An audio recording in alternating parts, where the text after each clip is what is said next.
पाठशाला की पहली क्लास, रोना रोने फिर अमेरिका पहुंचे राहुल गांधी। इधर ट्रंप का नंबर 2 पीएम मोदी से मिलने आ गया। अब कौन सा असल धमाका होगा? चीन अमेरिका के घमासान के बीच मोदी ट्रंप की डील तैयार। ऐसा क्या होने जा रहा है जो किसी ने सोचा नहीं था? अमेरिका में राहुल गांधी का वो झूठ जो भारत में एक्सपोज हो गया। सबसे पहले इसका चैप्टर।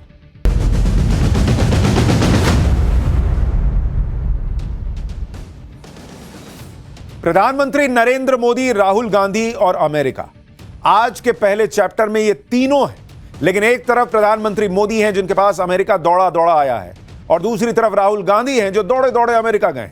पीएम मोदी अपने तीसरे टर्म का 1 साल पूरा करने जा रहे हैं, और वो भी ऐसे समय में जब दुनिया भर में हंगामा मचा हुआ है।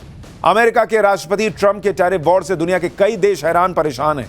चीन में तो हाहाकार मचा हुआ है, लेकिन भारत मजबूती के साथ न सिर्फ खड़ा है बल्कि ट्रंप के सामने अपनी शर्तों पर डील करने जा रहा है। और इसके लिए ट्रंप ने अपनी सरकार के नंबर 2 को पीएम मोदी के पास भेज दिया है। मोदी ट्रंप के बीच क्या डील होने जा रही है, आज आपको बताऊंगा। ट्रंप का नंबर 2 कैसे आज सनातनी ताकत देख रहा था, यह भी दिखाऊंगा। लेकिन यह भी देखिए कि एक तरफ पीएम मोदी अमेरिका के साथ वो डील करने जा रहे हैं जो अब तक कोई देश नहीं कर पाया। दूसरी तरफ पीएम मोदी और भारत की ग्लोबल धमक के बीच राहुल गांधी एक बार फिर विदेश चले गए, अमेरिका पहुंचे हैं, जहां से वो एक बार फिर भारत के खिलाफ बयानबाजी कर रहे हैं। पीएम मोदी के तीसरे टर्म का 1 साल पूरा होने से पहले आप देखिए किस तरह से चीजें डेवलप हो रही। भाई, अमेरिकी उपराष्ट्रपति जेडी वेंस जो ट्रंप सरकार में नंबर 2 हैं, वो भारत आए हुए हैं। टैरिफ वॉर के बीच जेडी वेंस का भारत आना एक बहुत बड़ा मैसेज है। दूसरी तरफ राहुल गांधी अमेरिका चले गए हैं, जहां से पीएम मोदी के खिलाफ नई टूल किट एक्टिव कर रहे हैं, बता रहे हैं भारत में क्या क्या गलत हो रहा है। लेकिन ना तो जो राहुल गांधी कर रहे हैं वो नया है, ना जो पीएम मोदी देश के लिए कर रहे हैं उसे देखकर किसी को आश्चर्य हो रहा है। लेकिन दुनिया जरूर हैरान है कि पीएम मोदी कैसे वो कर पा रहे हैं ट्रंप के साथ जो अब तक कोई नहीं कर पाया। चीन की तो हालत पतली हो रही होगी कि ट्रंप के नंबर 2 और पीएम मोदी के बीच क्या खिचड़ी पक रही है जो चीन का रायता ना फैलवा दे। राहुल गांधी अमेरिका में जाकर कौन सा झूठ परोस रहे हैं, पीएम मोदी यहां क्या कर रहे हैं, आज दोनों आपको विस्तार से दिखाऊंगा। पहले जरा एक ट्रेलर देखिए।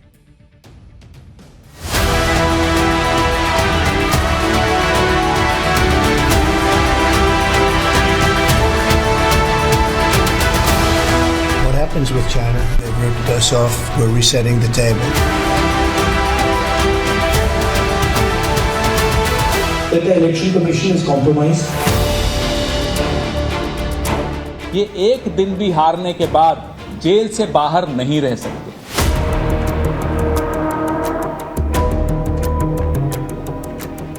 जो निर्णय ले रहे हैं 1000 साल का भविष्य तय करने वाले हैं।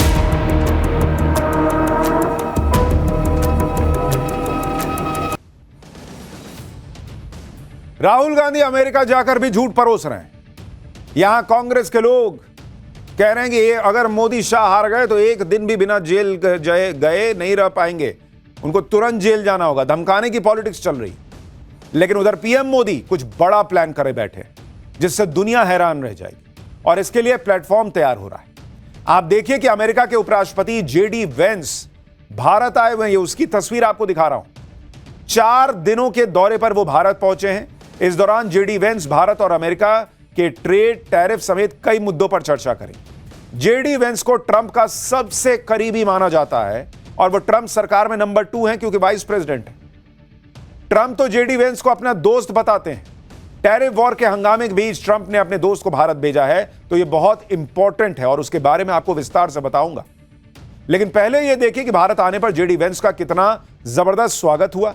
जेडी वेंस अपने पूरे परिवार के साथ भारत आए। ये उनकी पत्नी है जिनके साथ वो हाथों में हाथ लिए प्लेन से उतर रहे हैं। उनकी पत्नी उषा और तीनों बच्चे साथ में आए हुए। जेडी वेंस को केंद्रीय मंत्री अश्विनी वैष्णव ने रिसीव किया एयरपोर्ट पर जेडी वेंस को गार्ड ऑफ ऑनर दिया गया। जेडी वेंस की पत्नी उषा भारतीय मूल की है, और भारत दौरे पर जेडी वेंस का पूरा परिवार भारतीय रंग में रंगा हुआ दिखाई दिया। बच्चों को देखिए, जेडी वेंस के दोनों बेटे जो हैं वो कुर्ता पजामा पहन के आए हुए हैं, और बेटी ने नीले रंग का अनारकली सूट पहना। ये देखिए, ये है भारत की धमक। भाई, पत्नी भारतीय मूल की है, मूल के बच्चा लोग है पहनो, सब कुर्ता पजामा पहनो, अनारकली पहनो, तो वो सब बच्चा लोग को लेके आए हैं भारतीय वेशभूषा में।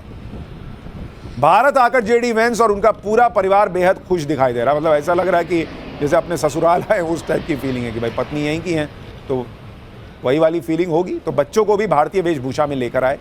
जेडी वेंस ने रोम से भारत के लिए उड़ान भरी और रोम में जेडी वेंस के बच्चों में भारत आने की खुशी साफ दिख रही थी। ये तस्वीरें रोम की हैं जब जेडी वेंस और उनका परिवार भारत के लिए रवाना हो रहा। जेडी वेंस के बच्चे लकड़ी की तलवार से खेलते हुए प्लेन में चढ़ रहे थे। सोशल मीडिया पर यह वीडियो बड़ा वायरल हो रहा है। लोग कह रहे हैं कि ननिहाल आने की खुशी जेडी वेंस के बच्चों में साफ दिख रही। अमूमन बच्चे गर्मी की छुट्टी में ननिहाल आते हैं, वहाँ तो अभी नहीं हुआ होगा, लेकिन इधर गर्मी की छुट्टियाँ आने ही वाली हैं, तो भाई लोग पहुँच गए। जेडी वेंस की पत्नी उषा आंध्र प्रदेश से उनकी जड़ें जुड़ी हुई। आंध्र प्रदेश के वडलूरू गांव में उषा वेंस के परिवार के लोग आज भी रहते। भारत में अपने पहले ही दिन जेडी वेंस ने विश्व प्रसिद्ध अक्षरधाम मंदिर के दर्शन किए। ये देखिए, अब बहुत लोगों को ये बात हजम नहीं होगी कि भाई तुरंत मंदिर पहुंच गए। वो पहुंच गए मंदिर, गले में माला वाला पहन के दिल्ली में अक्षरधाम मंदिर घूम रहे हैं और काफी देर तक मंदिर में ही रहे। जेडी वेंस और उनकी पत्नी के साथ तीनों बच्चे इवान, विवेक और मीराबेल ने मंदिर में दर्शन किए। अक्षरधाम मंदिर के दर्शन के बाद जेडी वेंस ने कहा कि उनके बच्चों को अक्षरधाम मंदिर बहुत अच्छा लगा। अक्षरधाम मंदिर के अलावा जेडी वेंस भारत दौरे में कई जगहों पर जाने वाले हैं। जेडी वेंस कल जयपुर में कई जगहों पर जाएंगे। आमेर का किला देखेंगे, हवा महल देखने जाएंगे, जयपुर में सीएम और राज्यपाल से मिलेंगे, जयपुर से आगरा का ताजमहल देखने जाएंगे, ताजमहल देखने के बाद वापस जयपुर लौटेंगे। 24 अप्रैल को जयपुर से अमेरिका निकल जाएंगे। आज ही जेडी वेंस ने पीएम मोदी के साथ भी मुलाकात की है और यह भी बहुत खास मुलाकात रही। आप तस्वीर देखिए। अमेरिकी उपराष्ट्रपति जेडी वेंस अपने परिवार के साथ पीएम मोदी के आधिकारिक निवास स्थल पर पहुंचे। पीएम मोदी बच्चों से पूरे एकदम गर्म जोशी से मिले कि आओ बेटा आओ, क्या हाल है। उनका स्वागत किया और उनके साथ समय बिताया। अच्छा, प्रधानमंत्री मोदी जब बड़े नेताओं के साथ एक केमिस्ट्री बना लेते हैं, लेकिन वो बच्चों के साथ भी केमिस्ट्री बना लेते हैं, ये दिखता है। दोनों नेताओं ने एक दूसरे को गले लगाया। तीनों बच्चों से पीएम मोदी ने मुलाकात की। पत्नी उषा वेंस भी वहां मौजूद थी। उसके बाद पीएम मोदी और जेडी वेंस ने काफी देर तक प्रधानमंत्री आवास का जो बगीचा है, जो गार्डन है, पीएम मोदी बच्चों को लेके गए। चलो तुम लोग को दिखाऊं, वहां पे मोर भी है, देखिए मोर दिखाए उन लोग। चारों तरफ हरियाली में जेडी वेंस के बच्चे मजे ले रहे थे कि अरे भैया ये तो मोर दिख रहा है यहाँ पे। तो नरेंद्र मोदी ने एक घर वाला माहौल बना दिया। पीएम मोदी के आवास में मोर और दूसरे कई पक्षी रहते ही हैं। तो जेडी वेंस और उनका परिवार काफी देर तक पहले तो पीएम के गार्डन में टहलता रहा। पीएम ने दिखाया वो कि यहीं पे वो मोर आके बैठते हैं।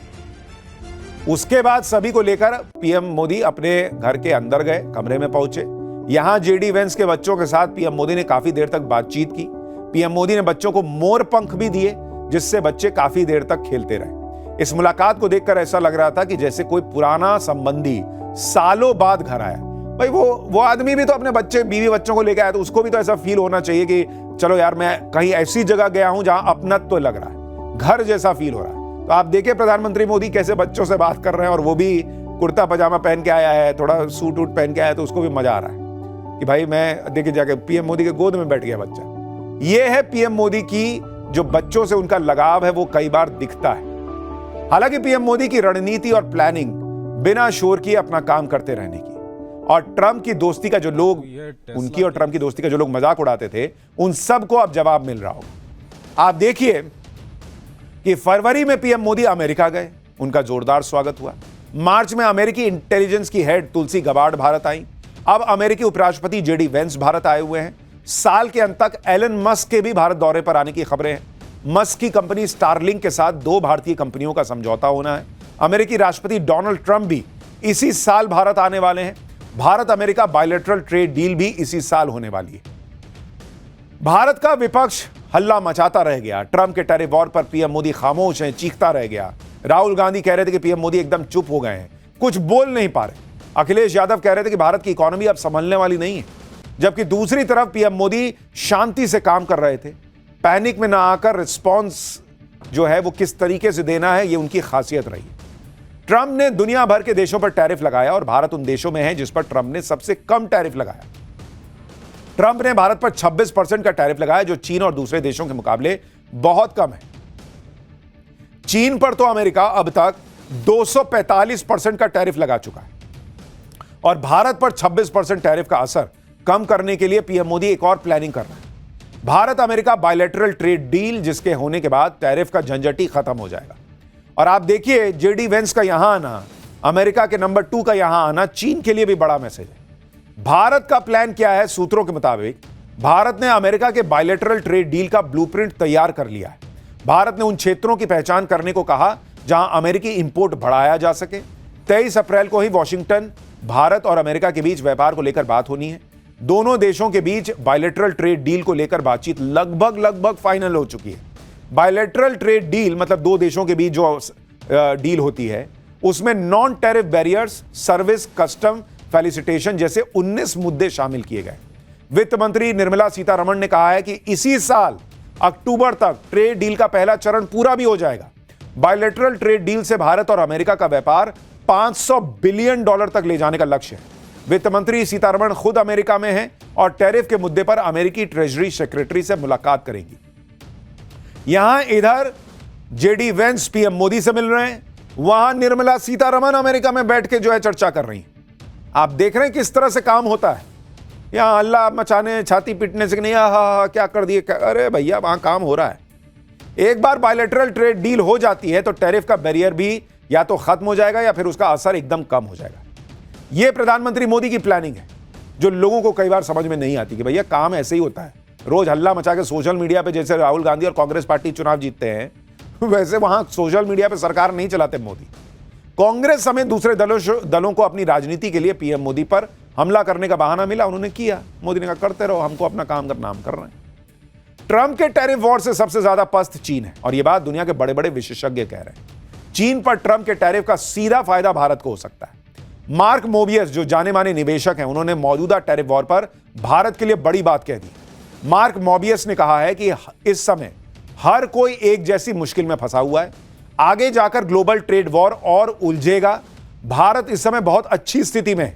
भारत चीन से सप्लाई चेन अपने हाथ में लेने की स्थिति में है। इसके लिए भारत निवेश प्रक्रिया उदार करनी हो। मार्क मोबियस ने चीन के बारे में भी कहा है कि चीन इस समय बड़ी मुसीबत में फंसा हुआ है। चीन के सामने गंभीर आर्थिक चुनौतियां हैं। तरक्की के बाद भी अमेरिका पर निर्भरता की वजह से चीन असुरक्षित महसूस करता है। यानी बड़े बड़े एक्सपर्ट्स ये मान रहे हैं कि भारत इस समय बहुत अच्छी स्थिति में है और ट्रेड वॉर में चीन के नुकसान का फायदा सीधे सीधे भारत को हो सकता है। यानी चाहे देश के अंदर की बात हो या फिर ग्लोबल पॉलिटिक्स की, पीएम मोदी सब कुछ बैलेंस करके चल रहे हैं। अपने तीसरे टर्म में पीएम मोदी जिस तरह से फैसले ले रहे हैं उसे देखकर अब चर्चा हो रही है कि पीएम मोदी जल्द कोई और बड़ा फैसला लेने वाले हैं। सालों से अटके हुए मुद्दों पर एक्शन हो रहा है। नेशनल हेराल्ड केस में सोनिया और राहुल के खिलाफ चार्जशीट दाखिल हो गई। रॉबर्ट वाड्रा से ईडी पूछताछ कर रही है। मेहुल चोकसी बेल्जियम में अरेस्ट हो गया। भाई, मुंबई हमले का आरोपी तहव्वुर राणा भारत लाया जा चुका है। वक्फ संशोधन बिल संसद में पास हो चुका। महाराष्ट्र, हरियाणा, दिल्ली विधानसभा चुनाव जीत चुके और अब यूसीसी की तैयारी चल रही है, यूनिफॉर्म सिविल कोड।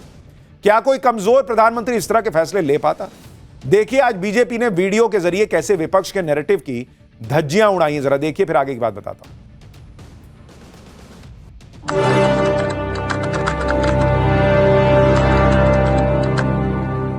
जैसे राहुल गांधी जी ने कहा कि हम चुप बैठे नहीं, जब भी हमें मौका मिले सरकार को। मोदी जी को एक तो मैंडेट नहीं है और माइनॉरिटी गवर्नमेंट है।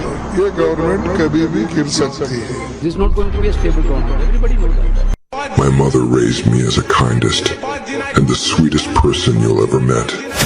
But if you mess with me, then I will show you.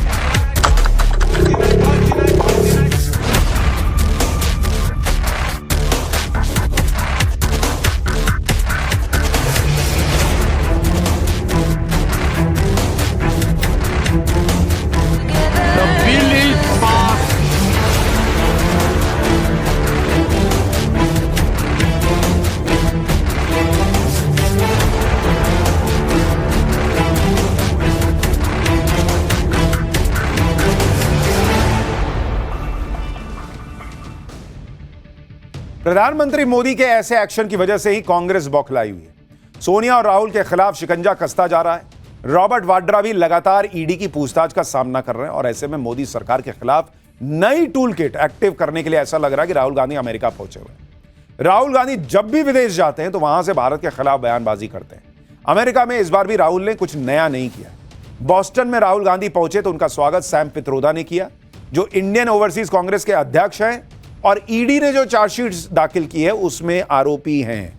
यही सैम पित्रोदा जो राहुल गांधी का स्वागत हर बार विदेश में करते हैं। राहुल गांधी ने इस बार भी विदेशी धरती से भारत के खिलाफ नैरेटिव सेट करने की कोशिश की। राहुल गांधी ने महाराष्ट्र विधानसभा चुनाव में गड़बड़ी की बात कही। राहुल गांधी ने कहा कि भारत का चुनाव आयोग अब समझौता कर चुका है। Election commission of India has been compromised, ये राहुल गांधी के शब्द थे। यानी राहुल गांधी अमेरिका जाकर वहां पर माहौल यह बना रहे हैं कि भारत में चुनाव आयोग ही निष्पक्ष नहीं है और इसलिए चुनाव के नतीजों पर भरोसा नहीं किया जा सकता। राहुल गांधी को एक बार सुन लीजिए, फिर बीजेपी क्या कह रही है और सच्चाई और फैक्ट्स क्या है वो भी आपको बताऊंगा। In simple terms, more people voted in the Maharashtra assembly elections than there are adults in Maharashtra. This is the fact. And the election commission gave us a figure, voting figure for 5:30 in the evening. And between 5:30 in the evening and 7:30 in the evening, when the polls were supposed to have closed, 65 lakh voters voted. Rahul Gandhi America जाके ये सब बातें कह रहे हैं। भाई ये सब मामले जो हैं वो यहां पर फैक्ट्स के साथ उठाते सुप्रीम कोर्ट चले जाते। उधर राहुल गांधी अमेरिका जाकर भारत की चुनाव प्रक्रिया पर सवाल खड़े कर रहे हैं और इधर कांग्रेस भी राहुल गांधी के सुर में सुर मिला रही। कांग्रेस ने कल एक वीडियो सोशल मीडिया पर शेयर किया जिसमें एक पुलिसकर्मी के हवाले से आरोप लगाया गया कि ईवीएम में छेड़छाड़ की जा सकती है। कांग्रेस ने लिखा कि महाराष्ट्र में ईवीएम से हुई छेड़छाड़, आखिर कब जागेगा चुनाव आयोग। सुनिए एक बार कांग्रेस ने वीडियो के जरिए क्या आरोप लगाया, फिर इसकी सच्चाई भी बताता हूं। महाराष्ट्र में ईवीएम से छेड़छाड़ का एक बेहद गंभीर मामला सामने आया है। ये सब इंस्पेक्टर रंजीत कासले हैं। इस वीडियो में बता रहे हैं कि विधानसभा चुनाव में उनकी ड्यूटी ईवीएम वाली जगह पर लगी थी जहां उनके सामने ईवीएम से छेड़छाड़ की गई। इतना ही नहीं, रंजीत कासले को मुंह बंद रखने के लिए 10 लाख रुपए दिए गए। ये बेहद गंभीर आरोप है, पर इनकी जांच करने के बजाय खुलासा करने वाले रंजीत कासले को ही गिरफ्तार कर लिया गया। ईवीएम में गड़बड़ी को लेकर लगातार इस तरह की बातें सामने आती रहती हैं और हर बार चुनाव आयोग इससे पल्ला झाड़ लेता है। लोकतंत्र में निष्पक्ष चुनाव के लिए ऐसी बातों की जांच होना बेहद जरूरी है। कांग्रेस ने जिस पुलिसकर्मी के बयान के आधार पर इतना बड़ा आरोप लगा दिया, उसके बारे में चुनाव आयोग ने कहा कि ठीक है, कोई बात नहीं, जांच करवा लीजिए, और फौरन दूध का दूध पानी का पानी हो गया। चुनाव आयोग ने कांग्रेस के आरोप पर कहा कि जो पुलिसकर्मी वीडियो में तैनात है वो सब इंस्पेक्टर रंजीत कासले है और वो बर्खास्त है और महाराष्ट्र चुनाव की ड्यूटी में यह आदमी था ही नहीं, स्ट्रांग रूम में तो होना दूर की बात है। चुनाव आयोग ने कहा कि इस तरह के आरोपों का उद्देश्य सार्वजनिक शांति और सौहार्द को भंग करना है। रंजीत कासले के खिलाफ एफआईआर दर्ज की गई। रंजीत कासले जो है वो साइबर सेल में तैनात था, मतलब वो स्ट्रांग रूम के पास था भी नहीं भाई। स्ट्रांग रूम की सिक्योरिटी में सबसे इनर जो 2 लेयर थी उसमें सेंट्रल फोर्सेस और राज्य के रिजर्व फोर्सेस थे। इतना ही नहीं, वहां पे सारे राजनीतिक दलों के प्रतिनिधि मौजूद थे, सारे सीसीटीवी कैमरा काम कर रहे थे। तो जो आदमी साइबर सेल में बैठा था वो बाहर आके कुछ भी बोल दे रहा है, उसको कांग्रेस फैला रही है। लेकिन जब चुनाव आयोग बता रहा कि भाई ये तो वहां था ही नहीं, ये चुनाव की ड्यूटी में था ही नहीं, सीसीटीवी कैमरे लगे, चेक करा लो कब हुआ ईवीएम के साथ खेलवाड़, लेकिन वो कांग्रेस आपको नहीं बताएगी और राहुल गांधी विदेश में जाके हल्ला मचाएंगे। यहां भी कांग्रेस के प्रोपेगेंडा कुछ ही देर में धराशायी हो गया। जिसके कंधे पर बंदूक रखकर निशाना साध रहे थे वो खुद ही दगा हुआ कारतूस निकला। हालांकि चुनाव आयोग को लेकर राहुल गांधी विदेश तक में जाकर हल्ला मचा रहे हैं, लेकिन महाराष्ट्र चुनाव में वोटर लिस्ट को लेकर सच्चाई क्या है यह मैं आपको बताता हूं। भाई वोटर लिस्ट यूं ही हवा में नहीं बन जाती है, उसमें कोई गलती हो तो उसमें सुधार के मौके मिलते हैं। हर पार्टी का बूथ लेवल एजेंट होता है जो अपने इलाके के लोगों के बारे में जानकारी रखता है। किसी का नाम मिसिंग है तो जाके कहता है सर इसका नाम जोड़िए। किसी की मृत्यु हो गई या कोई यहां से वहां शिफ्ट हो गया है और फिर भी उसका नाम वोटर लिस्ट में है तो चुनाव आयोग से कहता है कि भाई इसका नाम हटाइए, इसकी अपील करता है। अब जरा आपको महाराष्ट्र में क्या हुआ इसके बारे में जानना चाहिए। राहुल गांधी अमेरिका जाके हल्ला मचा रहे हैं, उससे पहले ये वीडियो देख लें। पता नहीं उनको लोग बताते हैं नहीं बताते हैं क्या स्थिति है। एक होता है BLA, इसको कहते हैं बूथ लेवल एजेंट। ये अलग अलग पार्टी के होते हैं जो कि काम देखते हैं कि भाई बूथ पे बूथ लेवल के एजेंट हैं, किसका नाम जुड़ना है किसका नाम हटना है, ये स्थिति देखते हैं। देश में अगर आप देखेंगे, देश में अगर आप सारे राज्य प्लस यूनियन टेरिटरी को मिला दीजिएगा तो 36 है। अब अगर आप पूरे देश के बूथ लेवल की बात करेंगे, कुल बूथ लेवल एजेंट कितने हैं पूरे देश का कह रहा हूं, 87,359 पूरे देश में 13,87,359 बूथ लेवल एजेंट। अब इन बूथ लेवल एजेंट ने जब अपने यहां काम किया होगा तो उनको दिखा होगा कि नाम गलत जोड़ा हुआ है, लिस्ट में गड़बड़ी है, कुछ ना कुछ तो देखा होगा। आप सोचिए 13 लाख बूथ लेवल एजेंट हैं और पूरे देश में कुल शिकायत कितनी मिली चुनाव आयोग को कि भाई ये लिस्ट में इसका नाम हटाइए, जोड़िए, ये कीजिए। पूरे देश में 13 लाख एजेंट है। सोचिए जरा, गैस मारिए। 90 शिकायत मिली है boss, total 90। 13 lakh booth level agent और शिकायत मिली है 90। और जिस महाराष्ट्र के लिए राहुल गांधी अमेरिका में जाकर कह रहे हैं कि अरे महाराष्ट्र में तो खेला हो गया, चुनाव आयोग कॉम्प्रोमाइज हो गया है। महाराष्ट्र में अगर आप देखेंगे, महाराष्ट्र के अंदर कुल बीएलए कितने हैं, सिर्फ अकेले महाराष्ट्र का बता रहा हूं आपको, 1,03,000 प्लस बूथ लेवल एजेंट है 727। कुल वोटर कितने हैं महाराष्ट्र में? महाराष्ट्र में कुल वोटर हैं 9,70,00,000, 9.7 करोड़। अब आप इतने में 1 लाख से ज्यादा बूथ लेवल एजेंट हैं, उन्होंने कम से कम एक शिकायत भी की होगी, तो 1 लाख शिकायत तो देनी चाहिए उनको। लेकिन महाराष्ट्र में टोटल शिकायत कितनी दी गई? फर्स्ट लेवल की शिकायत, फर्स्ट लेवल, इसमें आप डीएम के लेवल पे शिकायत करते हैं। फर्स्ट लेवल शिकायत महाराष्ट्र में कितनी दी गई? 89 बॉस, सिर्फ 89। और जो चुनाव आयोग के लेवल पे शिकायत होती है सेकंड लेवल की, वो तो गई सिर्फ एक शिकायत पूरे देश में गई है सेकंड लेवल चुनाव आयोग के स्तर पर। और राहुल गांधी अमेरिका में जाके कह रहे हैं कि चुनाव आयोग कॉम्प्रोमाइज हो गया है। अमेरिका में जाकर छाती पीटने से अच्छा है कि आप चुनाव आयोग के पास जाते, अपने बूथ लेवल एजेंट के पास जाते, कहते तुम लोग लाख लाख लोग हो यार, तुमको लिस्ट में गड़बड़ी नहीं दिख रही, और लिस्ट में गड़बड़ी है तो 90 शिकायत पूरे देश में, और सेकंड लेवल की शिकायत करने के लिए 1 शिकायत जा रही है। ये तमाशा नहीं चल रहा इस देश में तो क्या चल रहा है? आप क्या इस देश के सिस्टम को खत्म करना चाहते हैं, बदनाम करना चाहते हैं? हैकिंग के लिए बुलाइए, कोई हैकेथॉन में पहुंचता नहीं है। शिकायत करने के लिए बूथ लेवल पे जाके शिकायत नहीं कर रहे हैं, और अमेरिका में जाके बता रहे हैं कि चुनाव आयोग कॉम्प्रोमाइज हो गया। क्या ही आदमी है बॉस। और यह पहली बार नहीं है जब राहुल गांधी विदेश जाकर anti Modi tool kit active कर रहे हैं, या कोई उनसे करवाता है जैसा बीजेपी आरोप लगाती है। आप देखिए, राहुल गांधी जब जब विदेश गए तब तब भारत में कोई ना कोई राजनीतिक हंगामा हुआ है। मार्च 2023 में राहुल गांधी ब्रिटेन गए थे, जहां उन्होंने कहा था कि भारत में नेताओं की पेगासस से जासूसी होती। फिर मार्च 2023 में उसी दौरे पर राहुल गांधी ने कहा था कि भारत में लोकतंत्र खतरे में, इसे बचाने के लिए यूरोप अमेरिका को दखल देना चाहिए। सितंबर 2023 में बेल्जियम के ब्रसेल्स में राहुल गांधी ने कहा कि भारत की संस्थाओं पर हमला हो रहा है। अगस्त 2018 में लंदन गए तो संघ की तुलना मुस्लिम ब्रदरहुड से करे आए। मार्च 2018 में मलेशिया के दौरे पर गए तो कहे आए कि अगर वो पीएम होते तो नोटबंदी की फाइल को फेंक देते। जब विदेश जाते हैं कुछ ना कुछ ऐसे ही करके आते हैं। राहुल गांधी ने भारत के चुनाव आयोग पर सवाल उठाए, वो भी विदेश जाकर। तो यहां बीजेपी ने राहुल गांधी और कांग्रेस पर जमकर हल्ला बोला। बीजेपी कह रही है कि राहुल गांधी लगातार भारत को बदनाम कर रहे हैं, राहुल गांधी लगातार हार से परेशान हो गए। बीजेपी ने राहुल गांधी को जॉर्ज सोरोस का एजेंट तक कह दिया, विदेश जाकर महाराष्ट्र के अपमान का आरोप लगाया। बीजेपी ने यह भी कहा कि जिस चुनाव आयोग पर राहुल गांधी सवाल खड़ा कर रहे हैं, उसी चुनाव ने झारखंड, कर्नाटक, हिमाचल प्रदेश में चुनाव करवाया था। वहां कांग्रेस और उसके सहयोगी कैसे जीत गए भाई? और सबसे बड़ी बात, जब अमेरिकी उपराष्ट्रपति भारत आए हुए हैं, उस समय में अमेरिका में बैठकर ऐसी बातें करना, यह गंभीर मसला नहीं है? सुनिए बीजेपी। और विडंबना देखिए, जब यूएस के उपराष्ट्रपति भारत में है, उस समय यूएस की भूमि में जाकर भारत को अपमानित और भारत के लोकतंत्र के खिलाफ कहना, यह आदत ऐसी ही है कांग्रेस पार्टी की।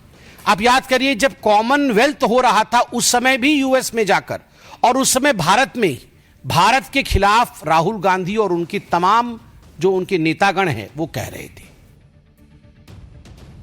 यानी कांग्रेस और राहुल गांधी की राजनीति हर बार की तरह इस बार भी एक्सपोज हो गई।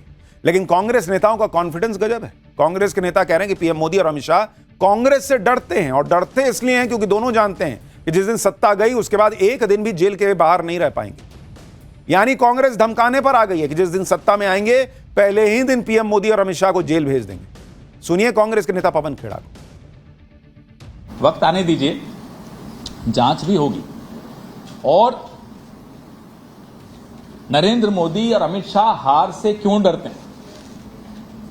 इसीलिए डरते हैं, इन्हें मालूम है ये एक दिन भी हारने के बाद जेल से बाहर नहीं रह सकते।